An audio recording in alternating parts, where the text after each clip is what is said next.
Hello students. So now we have come to the end of the chapter. सारे concepts हमने cover कर लिए हैं सभी lectures के अंदर. In this lecture we will study the important points. एक summary type हम study करेंगे for the chapter chemical reactions and equations. See, ये जो summary है और इसमें आपको काफी अच्छी definitions मिल जाएंगी. Sometimes definitions are asked in the exams and a quick revision we can do, right? So first is a complete chemical equation represents the reactants, products and their physical states symbolically. तो reactants left hand side पे होते हैं हमारे, products right hand side पे होते हैं और states जैसे हम रिप्रेजेंट करते हैं solid, liquid, gas, aqueous, like using S, L, G, A, Q, all these are physical states. Fine.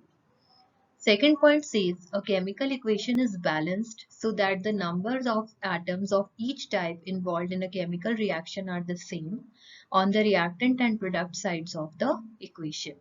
Equations must always be balanced. तो आप कोशिश करना जो भी आप एग्जाम में कोई भी केमिकल इक्वेशन लिखो, you try to balance that. Okay, and जो balancing के questions आते हैं, they are also very common in the exams.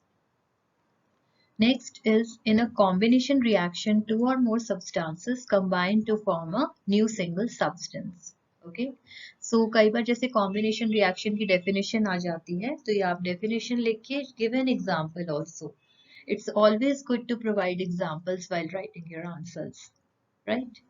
Next is decomposition reactions. So these are opposite to combination reactions. So a single substance will decompose to give two or more substances. Next is exothermic reactions. So the reactions in which heat is given out along with the products, that is an exothermic reaction. Next are endothermic reactions. So reactions in which energy is absorbed, they are endothermic reactions. इसमें कई बार एक question आ जाता है differentiate between exothermic and endothermic reactions. So you can write the definitions and give one example of each.